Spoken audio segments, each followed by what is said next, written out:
Thank you, Joel, for the introduction. I'm not sure I've got a great story to tell, like some of the other speakers that I've heard here at New Canaan. When Joel asked me to speak, I was trying to figure out exactly what I'm going to speak about.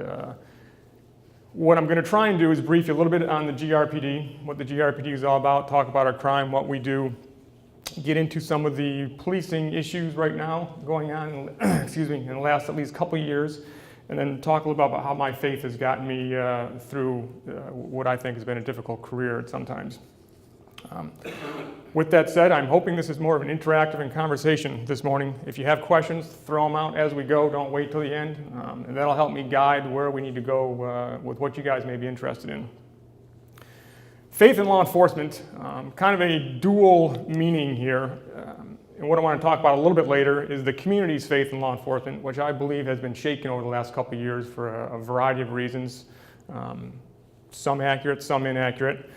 And then the second meaning is obviously my faith and how that's gotten through my career. A little bit, I guess, before I start, who I am. I'm not a Grand Rapidian. I am actually born in Detroit area, moved to New Jersey when I was 4. So I consider myself, my home would be New Jersey. Grew up there, was there through college, even though I came back to Michigan for college. Small town, Sparta, New Jersey, about 15,000 population, about an hour outside of New York City and about a half hour outside the Pennsylvania border. So nestled up in the northwest corner there, a very beautiful part of New Jersey. People think of New Jersey, they think it's the armpit of the United States. I can tell you that is not the case, at least where I grew up. I am married. I have 2 children. I have a senior in high school, a son, and a freshman, a daughter, both very active. My wife actually works for the Department of Health and Human Services here in Kent County.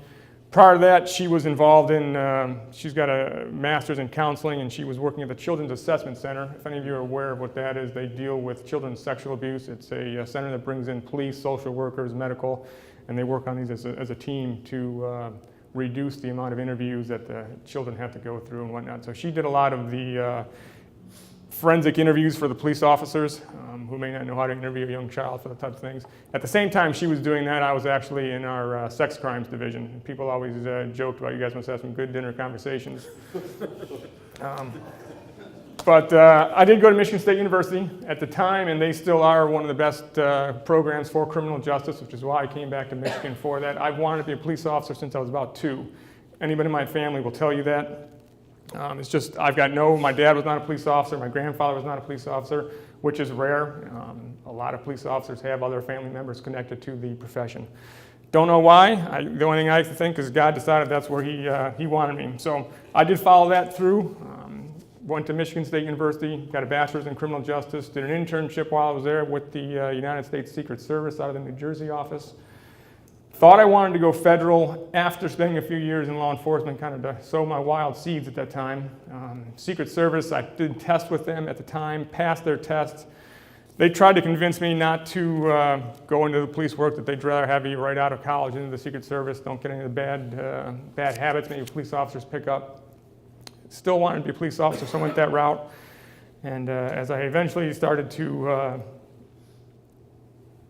climb the ranks in the Grand Rapids Police Department, it becomes difficult, first of all, to move to a federal agency just because they move you around so often. So if you start putting some roots down, that becomes difficult.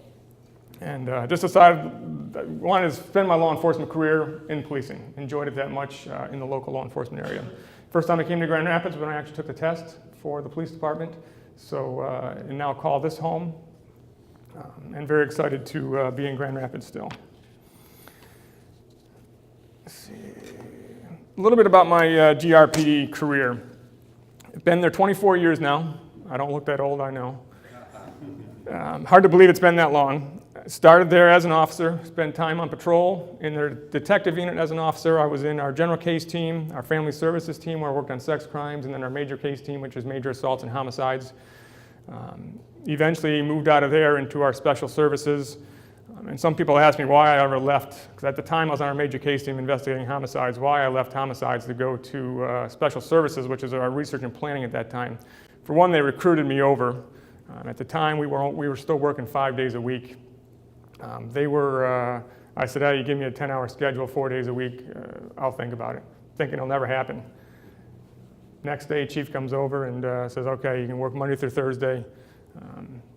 7 to 5 at that time or whatever. So that's why I moved anyways, for better schedule. Also spent time in our Staff Services Bureau and our Training Bureau as an officer. Got promoted to sergeant, spent time on patrol for about 5 years in our Southeast service area. And I'll show a map here a little bit about our service areas. Also spent about a year in our special events. And our special events is handling all of our arena events, DeVos Place events, all of our festivals, big runs, things like that. It is a full-time job. We've got, I don't know what the numbers are, but it's a massive amount of events that go on. I think everybody that has a nonprofit or even some of the for-profits decides to have a 5K or a 25K. And the hassle that creates sometimes is unbelievable with road closures and whatnot. So. Then promoted to lieutenant, where I worked as a watch commander. Our watch commanders are basically oversee our patrol operations, work the actual shift with the officers. Depending what shift you're on, you could be sitting at the desk or you could be out on the road. Also, as a lieutenant, I was an administrative lieutenant in the East Service area, which we no longer have lieutenants in those positions, but it was basically overseeing the patrol area itself under the direction of a captain. Also was internal affairs commander for about 7 months, which is not a very long stint in internal affairs. Usually we try and get people in there and you stay about 2 years. Our chief at the time was Chief Dolan. He decided to leave for a better opportunity, and with the bumping up of one of our captains, I was made acting captain at that time, which is why I spent so little time in our internal affairs unit. As acting captain, I was placed into our support services division. Support services is basically what I consider the business or boring side of the police department. Handles everything from financial services, budgeting, IT, crime analysis, records, training, dispatch, all those things. Was a captain for about 7 or 8 years, I think it was, and then when Chief Rahinsky came a couple years ago, at the time we had no deputy chiefs. We've had a deputy chief in the past that was vacant when he came in, and he decided to actually make 2 deputy chiefs. So he promoted myself over what we are now calling administrative and investigative services. So I oversee the support side of the house still, and then I've added investigations to my responsibilities as well. And investigations is our detective unit and our vice unit, and also our forensics unit. This is a bit of our organization. Everything on the left side is my side of the house. The right side of the house, if any of you might know Dan Savage, he's my counterpart. The other deputy chief, he oversees operations, which is primarily all of our patrol operations, our special response team, and then also our special events.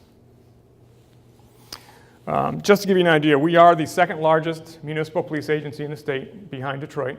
We have 294 sworn personnel, about 100 civilian. That may sound like a lot, it may not. I can tell you that in the late 90s, we were at 408 sworn officers.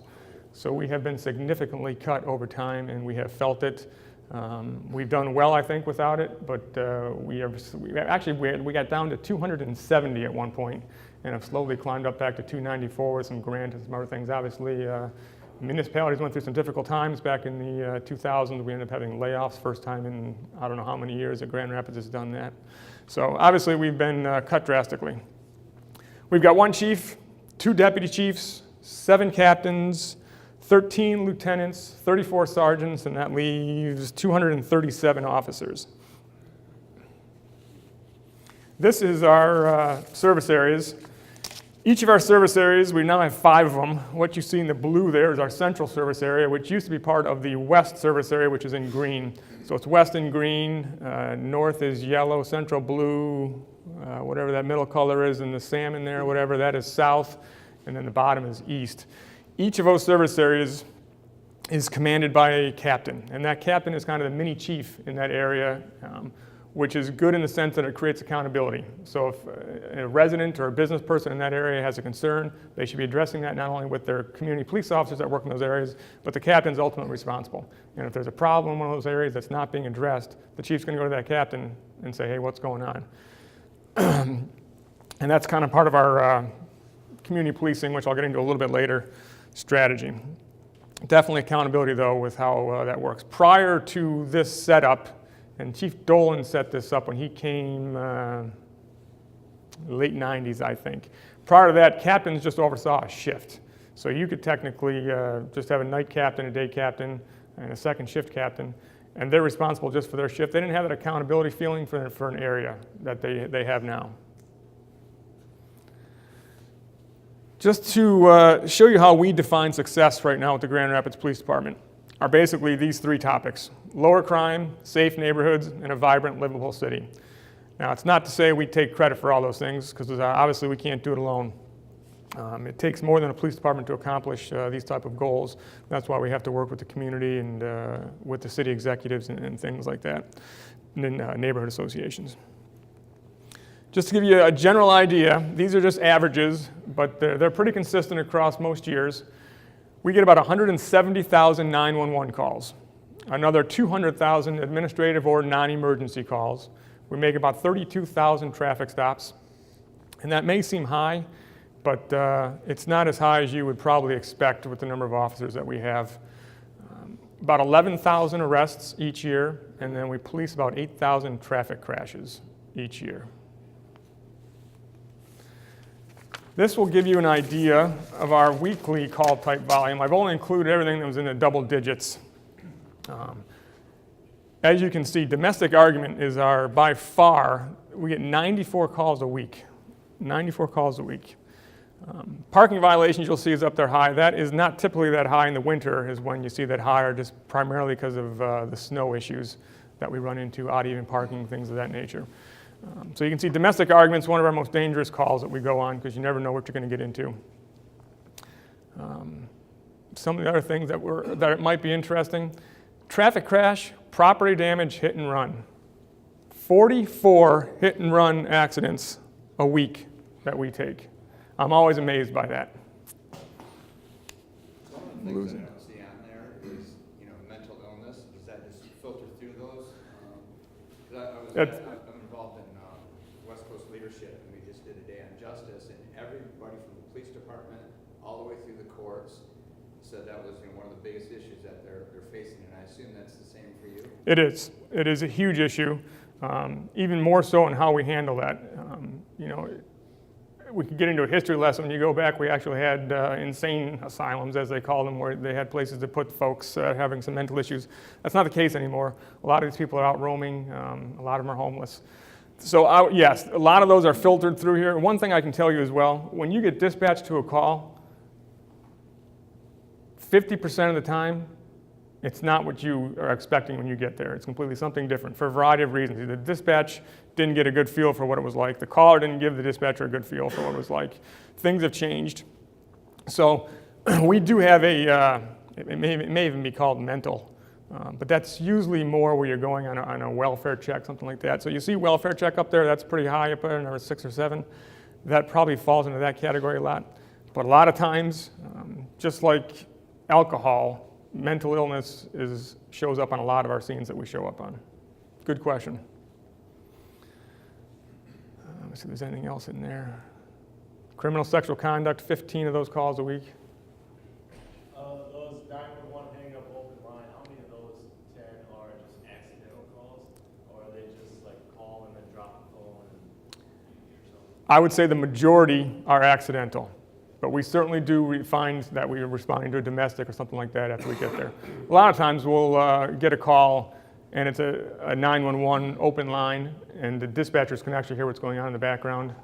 And so they're able to decipher, yeah, we've got a lot of yelling going on at the scene, sounds like a domestic, or they may hear a child playing in the background.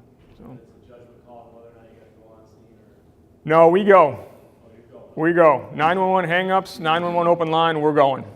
Yep, and we'll send 2 cars to those calls. Any other questions with the weekly call types? I'm amazed when I look at these on a weekly basis and see how high some of these actually are. So I think it's interesting to show these out to some people that may not understand exactly what we go on a lot. Shots fired, 19 per week. I can tell you should probably multiply that by 5 or 6, because we realize from studies that have been done, most people are not calling in shots fired calls. And that's primarily in the inner city where it happens all the time, and they're kind of hardened to it. One little storyline here is there's a company called ShotSpotter. Anyone ever heard of it? It's a a gun detection system. We think we should have that. A lot of cities have that. It's very expensive. We actually had the funding for it, and it was kind of buried for a while and never rejuvenated itself. Primarily because there were some of our city commissioners that believed all it was going to do is that we were going to go out and be arresting more. Yeah, this is, it is. Thank you. Anyways, the Shot Spotter, and now we're too loud. The Shot Spotter program, one reason it was not brought in is there were some city commissioners that felt that all we were going to do is targeting specific neighborhoods with it. And that's exactly right. And if I'm living in that neighborhood, I think I want the police responding to the shots fired calls. So it's a bad topic for me to discuss. I spent many years on Shot Spotter and dealing with that. So we'll move on. This is our UCR. UCR is Uniform Crime Reports that the FBI puts out. I'm going to show you the next slide. It's going to be a little bit different, and this is just through 2015. We don't have our 2016 UCR data yet. Our raw data is different than the UCR data. UCR has a lot of different rules. They don't duplicate things. If you go on a call and there's 2 crimes, they're only going to report 1. So you got to be very careful. And every year this is a problem when we put out numbers to the media and what our crime is, because then they look at the UCR and say it doesn't match up, and we got to go through the whole story again about why it doesn't match up. But you can see where we are. We've been falling in our Part 1 crimes. Part 1 crimes are the most serious crimes. I'll have a listing on the next slide. And we're going to be right around, I think, where we are in 2015, where we wrapped up 2016. So there has been a steady decline, which makes it difficult to ask for more police officers. The problem is police officers are being asked to do a lot more today than they ever have before. So there is still certainly a need for more officers in the city of Grand Rapids. So here's those Part 1 offenses, and these are actually 2016 numbers, but again, it's not been broken down by the UCR yet. Larceny obviously is our biggest event, and that includes retail frauds from places like Meijer. If I threw up, I can guarantee you right now, if we put a slide up here, retail frauds, Meijer is going to be our #1 store. We spend a lot of time at Meijer's.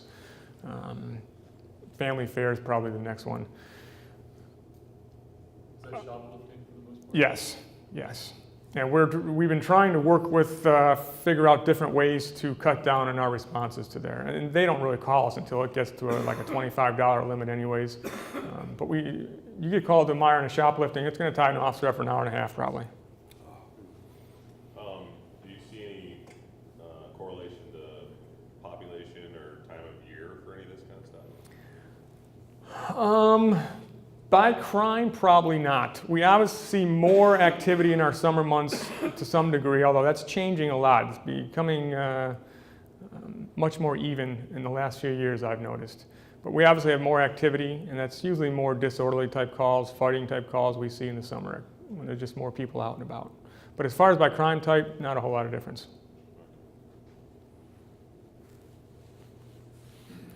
So here's our Part 2 offenses, which are the lesser offenses, and you got to be somewhat careful here, just because some of these numbers are based on what the police department does, not necessarily what crime is being committed.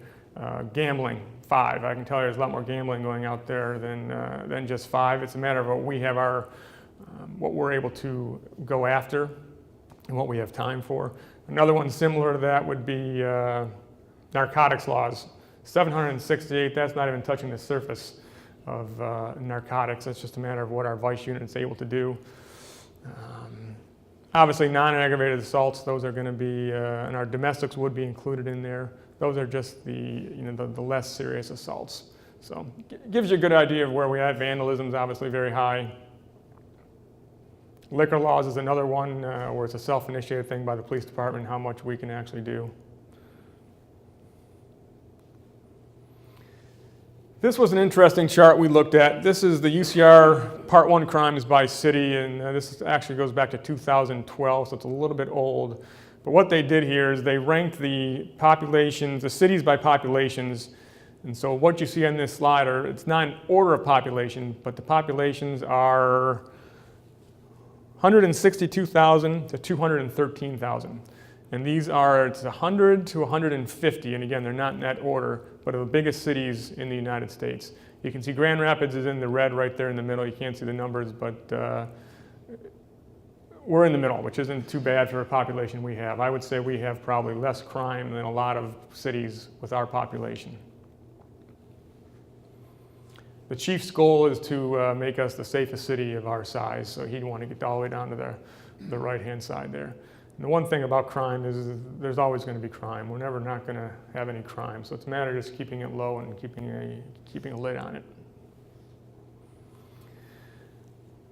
Talk a little bit about our use of force, because that's one of the issues that has been in the media a lot lately, and how much force everyone seems to think from the media that how they portray us is that we're out there beating people up left and right, and that is not the case, especially in Grand Rapids. This estimate in 2015, we estimated we had a total contact with 152,345 people. And that is an extremely low estimate. Basically, we look at the number of traffic stops, number of calls we went on, number of person stops we made. Doesn't take into account multiple people at those stops. So that could be double, triple that number easily. Close to 11,000 arrests. We used force on 304. And it's important to note here, force is defined very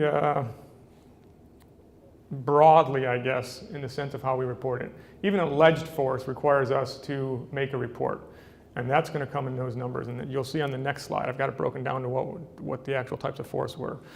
So we used force on 2.7% of all those people that we arrested. Not very much. We had 14 complaints made in 2015. None of those were sustained. And none of those cases that were not sustained were passed on to the Civilian Appeal Board. And the Civilian Appeal Board is a board made up of residents appointed by city commissioners that will review cases that are appealed by individuals that they didn't like the ruling they got from our internal affairs unit. I can tell you very few go to the Civilian Appeals Board. For one, we just don't have the incidents that some people may think that we have. And second, we've just got an outstanding department that really is not doing a whole lot wrong out there. Injuries related to force, 144 suspects were injured and 50 officer. None of those last year were serious. Now, we certainly have had serious incidents in the past. And again, that could be as much of a scratch on a finger, scratch on a wrist, red marks on a wrist. Somebody complains their handcuffs are too tight and they've got a red mark, we're doing a report on it just to document everything. And I can tell you, as far as internal affairs, the chiefs meet with internal affairs once every 2 weeks. And we have cases at every one of those meetings, for the most part, that we review.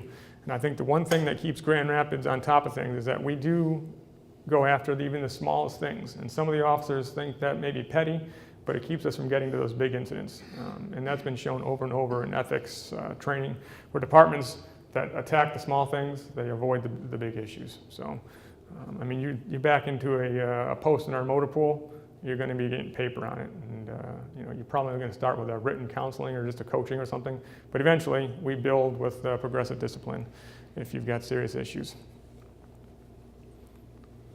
So here is the types of use of force, anywhere from alleged force. Firearms there, you'll see 48. That is all animals in 2015, from dogs to deer. And that's actually changed in 16. We're no longer doing use of force reports on deer and animals like that we're just putting down because we have to. We do shoot a decent number of dogs, I will tell you that. And it's unfortunate, but when a dog charges you, you don't have many options. And one, unfortunately, is to take them out. We try to avoid that, but it happens. Impact weapons, you can see we don't use very much. That would basically be the expandable batons that we carry. Takedowns by far the most, and that's usually just a tackle or a straight arm bar takedown, where it's just kind of take them down to the ground like that. We've got a variety of training techniques to do that safely. Hand strikes, knee strikes, kicks, pressure points are used a lot still. The ASR, that's our what we call mace. We call it OC, but it's basically a pepper spray, and that doesn't get used as much. Do they have? Yeah, ECD, that is our tasers, which we just started carrying a few years back. And we use those, I don't want to say often, but they've become a great tool for us because it really takes care of problems with limited to no injuries whatsoever.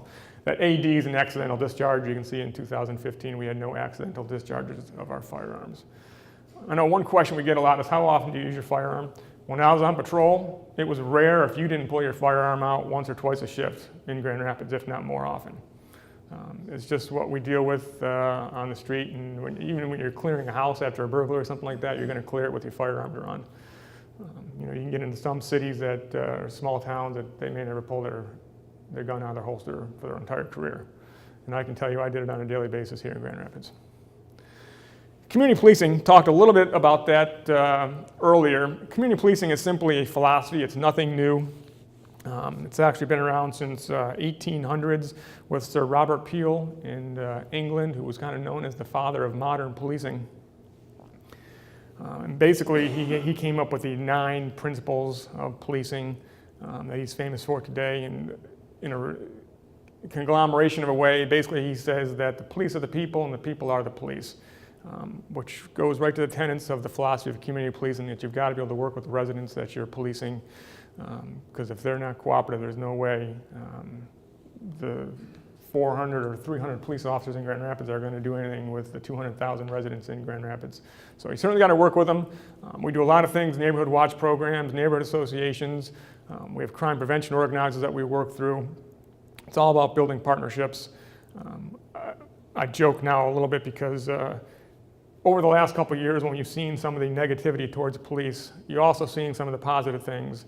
Oh, the police officer playing basketball with the kids in the street, and I think that got some, I'm not sure where that was, but Shaq came out and met the kids and the cops. And I laughed because when I was on patrol 20 years ago, almost every day we were stopping and talking to kids and playing basketball with them. It was nothing new. So it's just that the media has now picked up on some of this during some of these negative times that you see that. So especially in Grand Rapids, we've been doing community policing as long as I've been at the police department. How has the reduction in force numbers impacted your community? Huge. We've got to be much more involved with the community. With that said, it's difficult. We have specific, and I should have mentioned this in our organization, we have specific community policing specialists. And we've got 20 of them now. And they're spread out. We have 3 assigned to the youth centers, which is the Boys and Girls Clubs of the Grand Rapids Youth Commonwealth. And then 17 are assigned throughout those service areas. And their goal, they don't take calls for service unless they're needed to for whatever reason. Their goal is strictly problem solving, working with the community, working on specific problems within their areas. And where your question goes to is we really need more of those. And the chief's been trying to get a second shift because these guys work day shift. We've been trying to get a second shift because that's what the community's been telling us. Hey, these guys are great, but when they go home, everyone knows they go home and they're, crime runs free again. So, Honor, does that answer your question? Yeah, and I assume that it made a large impact as far as, if you're spread out so far and you're patrolling an area, you don't have the opportunity to stop in at the local school or stop in at the local business. And that's what we see now with the staffing that we're at. Our guys are running call to call. So that's where the community officers play a huge role in that. Question over here? I was just going to ask, do you feel like Grand Rapids does more of this community policing than some of the other parts of the area? I know that you showed that big graph with the different trends and the amount of crime in various cities. Do you feel like there's a correlation that the more community policing that you do, the less, brutal force that needs to be used, I guess, or not necessarily? Yes, definitely. The better you know the community. These community guys, it gets to the point where it's difficult to promote or allow a community officer to have another opportunity because we get backlash from the community. Hey, you can't take my community officer. We had one guy, I'm trying to think of his name. He was considered the mayor of Easttown. That's how well known he was. And we've had others where we've tried to move people, and it gets all the way up to the city manager's levels. Hey, what are you doing with the community police officer? And we're like, well, we're trying to operate a police department here. People move and they get opportunities. We've got another 200 guys that can probably do the same thing. But people become very ingrained in their community police officers and get to love them because that's what they do. They answer their cell phones, they come, they solve your problems. What's the impact on the homeless population? This and on policing in general. I think of the division area, that whole corridor where there's a lot of missions to homeless. And how does that all, what's happening with that? I can tell you that the community officers in our central downtown area know the homeless population very well. And that's primarily what they deal with along with the businesses who are usually complaining about the homeless. It's a very difficult problem. homelessness. Obviously, we've got, and especially Grand Rapids has a lot of great organizations that work with the homeless population, but it is a continuous push and pull because people don't want them in front of their business. We don't want them laying in our doorstep. We don't want them urinating in our parking structure.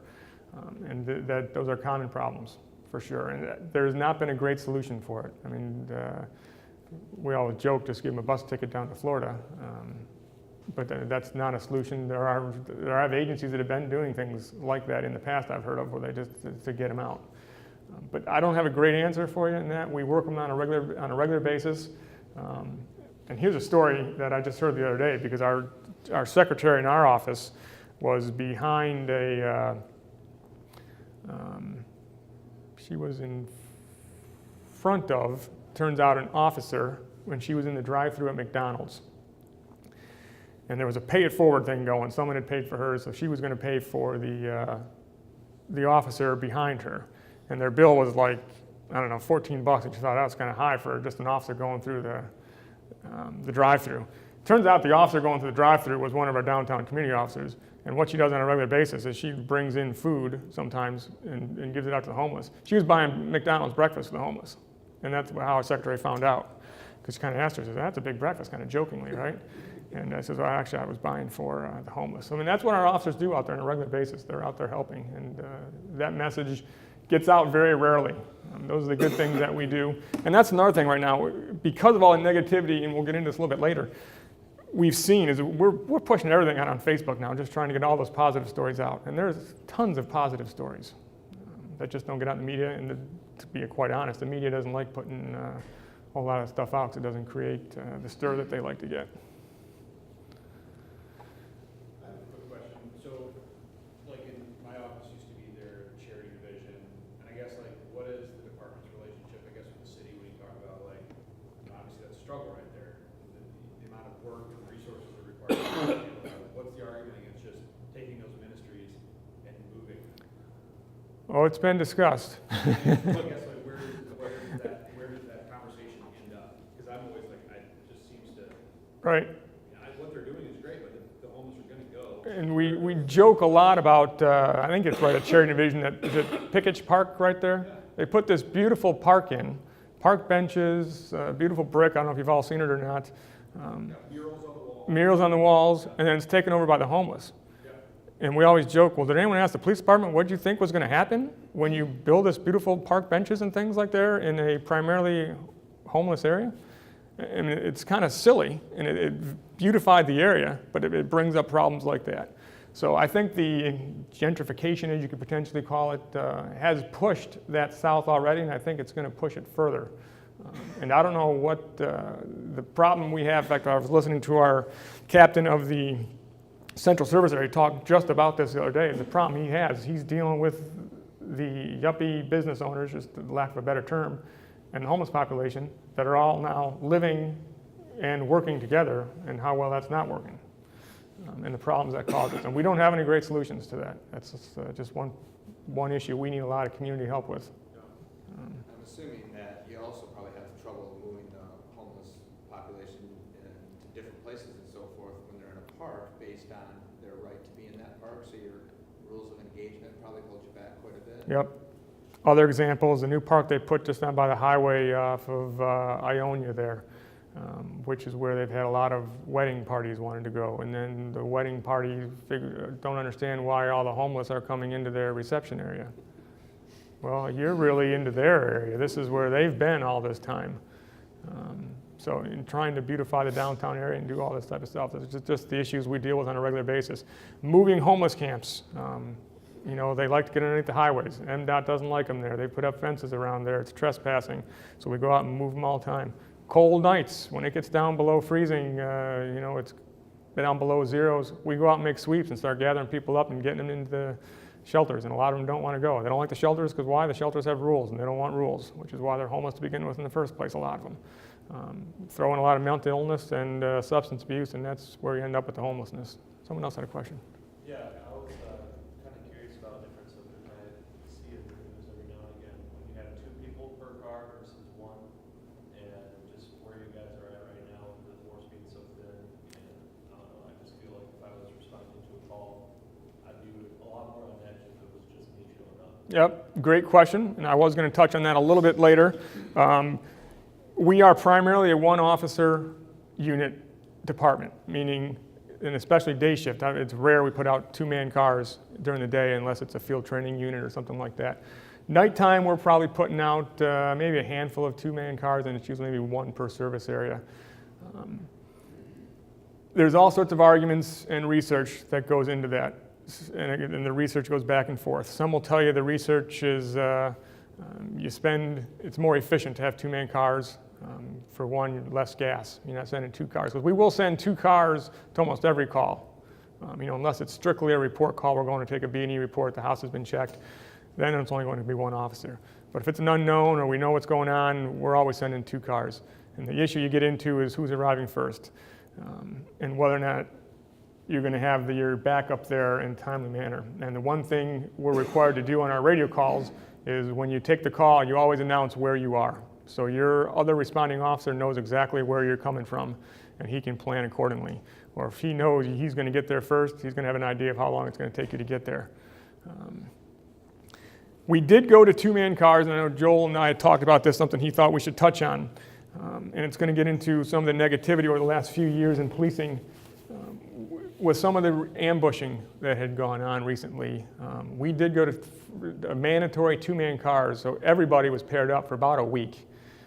And that's one of those things, can it happen here in Grand Rapids? Well, it can happen anywhere. And I think we've seen across the nation it's happened anywhere. So safety is a big issue. Some officers, from the officer standpoint, some prefer two-man cars. Your partner's right there with you making traffic stops. You've always got backup. For safety, it's probably a little bit better. Efficiency with our staffing, we couldn't do it and maintain the response times that we do now. So again, one of those difficult situations. Some agencies, that's all they work, is two-man cars. Not the case with Grand Rapids.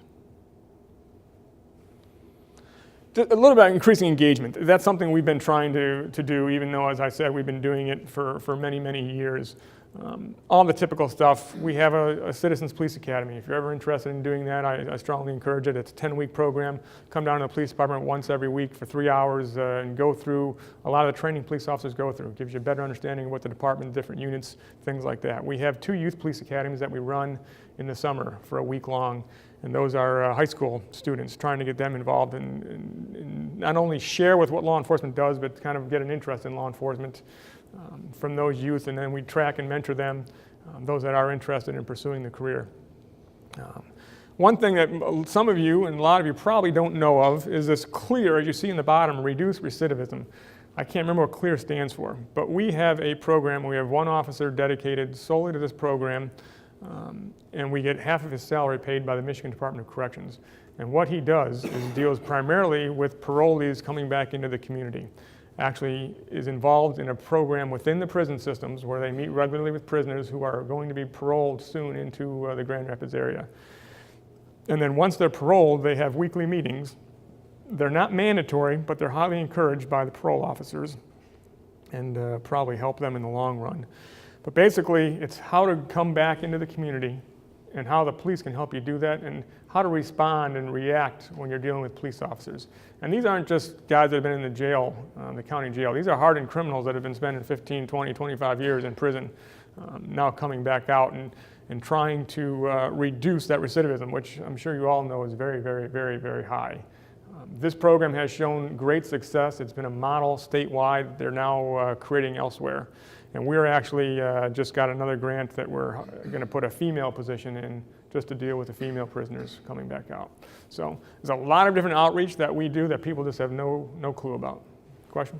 Do you guys work a lot with like organizations like Exodus Place? I am familiar with that.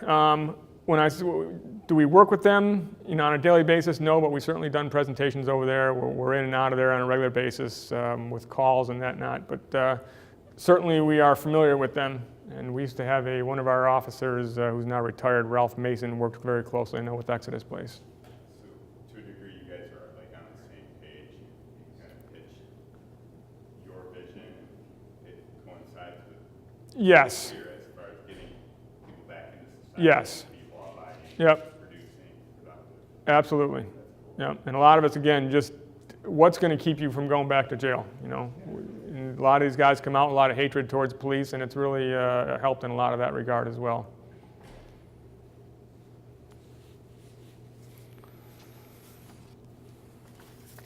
All right, community trust and then law enforcement approval rating. It's kind of like the president's approval rating. It goes up and down with the tide. Geez, time's flying here. Okay. The biggest issue I want to talk about here is incidents that have happened elsewhere in GRPD, in the country, affect GRPD. When you saw the Ferguson thing, some of the other officer-involved shootings, what happened here? And to be quite honest, the Link group, which is a inner-city community group, paid for dinner and put a bunch of people on a bus, went to a city commission meeting, and we ended up, the city ended up with a 12-point plan, if you recall what that was. It involved us getting body cams, it involved us getting a traffic study update to see if we're racial profiling. There's still an arrest study that we've got to get onto. So anything that happens in nationwide policing affects GRPD, just like we had to pair up our officers. Let me make sure I'm touching on some things here. Ferguson effect, some of you may have heard this, and they've done some studies on this. Basically, there's a belief that violent crime's up because the cops have decided they're not going to do anything anymore. If you look at the bottom bullet there, Chicago Mayor Rahm Emanuel, his officers, they've pulled back from the ability to interdict. They don't want to be a news story themselves. They don't want their career ended early, and it's having an impact. A lot of the officer-involved shootings you've seen nationwide and the negative publicity that they've gotten, and I don't know how many of you follow those things, how many of those were justified shootings? The majority of them were, unfortunately. Not saying it had to be, that's a good thing, but the majority of them were justified. Now, at the same time frame, there was a couple ones that were not justified and obviously caused more problems for law enforcement. Line of duty deaths, talk a little about the ambush. It's the highest level in 5 years for 2016, 21 result of ambush style attacks, which causes a lot of stress. Found that picture, thought that was a great one. And stress, and this is one reason we've gotten Robertson Wellness involved. This first bullet there is officer's job, 95% sheer boredom, 5% sheer terror. I can tell you that is absolutely true. And another issue, and you end up with a lot of heart problems, is because you can go from 0 to 60 in a matter of a second. I mean, you could be sitting in your car doing nothing, and then somebody's at your door with a gun. I mean, it happens. The last bullet there, if not managed appropriately, this is what you cause. PTSD has been a big issue in policing. Reactive personality changes, substance abuse has been a big issue. Physical illness, obviously. Divorce is sky high in law enforcement families. This is a study that Robertson put together for us. The green is the Robertson Ags, and maybe Joel can comment on this a little bit more, but you can see law enforcement aggregates are much higher than the rest of the community, and then you look at GRPD, we're either right there with the other law enforcement or even higher. And a lot of these are stress related. I throw in decision making, and Joel touched on it a little bit early on. I like this slide just because it's the typical 7 effective steps to decision making. The question is, how quickly can you go through this? Because in a life and death situation, there's no time. You're making a decision in a split second. And that's another reason we're working with the Robertson Wellness is to improve our decision making. Hypervigilance, I'm going to skip through some of this, but this is basically officers have to treat the world differently than most people, and that's how they get home at night. When you go through the hypervigilance, there's a biological state. We could talk about hours for this, but eventually there's a normal range of risk. Officers operate above that normal range of risk, and when you get above that, there's always a opposite fall, and so when they're at home, they become tired, detached, isolated, apathetic, creates more stress. Recovery period, 18 to 24 hours. What's happening in that time frame? The officer is now back to work after 18 to 24 hours, and it goes all over again. So hypervigilance, which keeps us alive, is killing us as well because we're not balancing it. And Are you doing 8-hour shifts or 12-hour shifts? we're doing 12-hour shifts. So how does that impact that? It's a lot. And I can tell you most management does not like the 12-hour shift. Fatigue is a big issue, and stress as well. It is a cost issue. Skip through some of this just to get through just a little bit about, my faith. This is one of my favorite verses. I can do all things through Christ who strengthens me, Philippians 4:13. Just because I know that this is what's gotten me through a lot of tough times. It's given me the confidence and the courage. If any of you think that all us tough cops out there, and I don't look like a tough guy, obviously, I'm one of the smaller guys in the department. But if you think we're not scared, you're nuts. We're out there and we're scared on a daily basis. And the one thing that's gotten through me a lot of my fear is God and the courage He gives me to overcome that fear. And this may be a little corny, but I've always thought of the armor of God when I'm getting dressed to go on a patrol shift, putting on the belt of truth and the breastplate of righteousness. So it's those things I think that have gotten me through the tough parts. And I've also, the background it's given me to treat everybody with respect. And even the bad guys need to be treated with respect, and realizing not everybody out there is a bad guy. There was a study I found that spirituality has kept officers from succumbing to the pressures of their work. So faith is important, and I know we do have a lot of police officers who have that strong faith in God, and it's a good thing. So I know I ran right up to the limit. Any last minute questions? Where can you go to let your guard down? It's a good question. And home, and I think what you see a lot of things happening and we try and guard against is where do cops go after shift to relieve some of that stress? Well, they get together and tell stories and usually have alcohol be a part of it, which becomes problematic. So we try and we hit this hypervigilance thing hard with our officers, and the part about not being over-invested and making sure you have a balanced life, making sure you're still a father, you're still a fisherman, you're still an outdoorsman, having those types of things. And again, that's where I think a lot of faith comes into play in keeping your role balanced. Because if you don't have that balanced role, it's going to lead to some serious problems with a lot of the stress issues that the officers deal with. What concern do you have, like when you go out with your family and you shop at Myers or something where there may be somebody that you arrested, or worst case there's a gang that Sure. just got a hit out on you, so to speak? Big concern, and I know there's always the issue out there of do officers live in the city? I can tell you 2/3 of our officers do not live in the city of Grand Rapids. I do not live in the city of Grand Rapids. Part of that is because you don't want to deal with off duty what you're dealing with on duty, and you do I've run into people I've dealt with on the street before, and I can tell you most officers do carry firearms off duty, including myself. I'm not saying it's all the time, but the majority of the time I've got one with me for those situations. And as I tell people, the world we live in, someone walks into McDonald's, I want to be able to respond. It's not that I'm going to be out there enforcing. So when you're off duty, in some ways you're still on duty. Yes. Mentally, And that's another perfect issue. Yep, that is absolutely true. How can we specifically pray for our law enforcement officers? That's a great question, and prayer obviously is a great answer. The one thing we've seen, now we're on the upswing again with the support law enforcement is seeing. I think people saw that the negativity in the media is really, and it's been the worst I've seen in 24 years with the negativity against law enforcement. That's on the upswing, and of course, we get people wanting to bring us cookies, and that's all great. And the officers know the majority of the people support them. Prayer is perfect, and another thing I tell a lot of people is, it's great that you stand up for us, that you send us notes, because we get a lot of those things on Facebook. Someone needs to get in the media's face when the media's out there telling inaccurate facts and stand up and say, no, you're wrong. The police officers are out there protecting us. And that's what gets us angry, because we're out there doing the best job we can do. I'm not saying we don't make mistakes. We make mistakes. And yeah, that's going to happen when you're in a high-stress job and you're making decisions in a split second. So prayer is, just on a regular basis, I think, praying for the police officer that's out there. I know in a corporate setting we have retreats and things that really focus on a lot of that hypervigilance type stuff.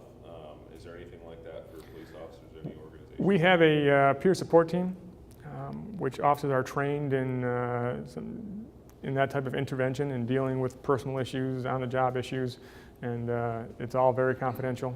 And so that would be probably what the closest to that. Like community building within the police force, like where guys will get together and go do something together unless they're just... Yes, and there's a lot of, and it's one thing we guard against to some degree, is staying too engrossed with your law enforcement friends, because that gets you sucked into the whole pattern and you can't get out sometimes. But yes, there's always different activities people are having fishing tournaments that it's all cop-based. So one thing we try and guard against is try and get friends outside of law enforcement that can give you some balance. Sure. appreciate all the activity here. Real quick, how much are the, I mean, I guess in Grand Rapids, obviously, I mean, how often are people referencing in front of your police force the things that they see in the media? I mean, in an altercation or in confrontation or just spouting, right? I mean, is there this sort of general attitude? Because again, I totally agree with this media thing, and I would love to help be part of whatever it is that we can change the mentality and mindset, because it's not real. I mean, these things take place, but on the whole, I mean, that's what's getting covered. Right. So these kids that are little, growing up and getting older and older, this is their attitude, and I don't know what these experiences are like, but I mean, is there any sense of optimism for you in all this? Or Oh, there's always optimism. I mean, you brought it up perfectly though with the kids coming up, and that's one thing we're trying to hit big on is the youth today, and trying to explain to them the police are your friends, they're not your enemies. But when they see you arresting mom and dad, what are they going to think? So we try to get into those homes. We try and, we've got a youth baseball program that we run. We've got a new Grand Rapids Police Foundation that's helping us to fund some of these outreach programs. So I think that hits it on the mark.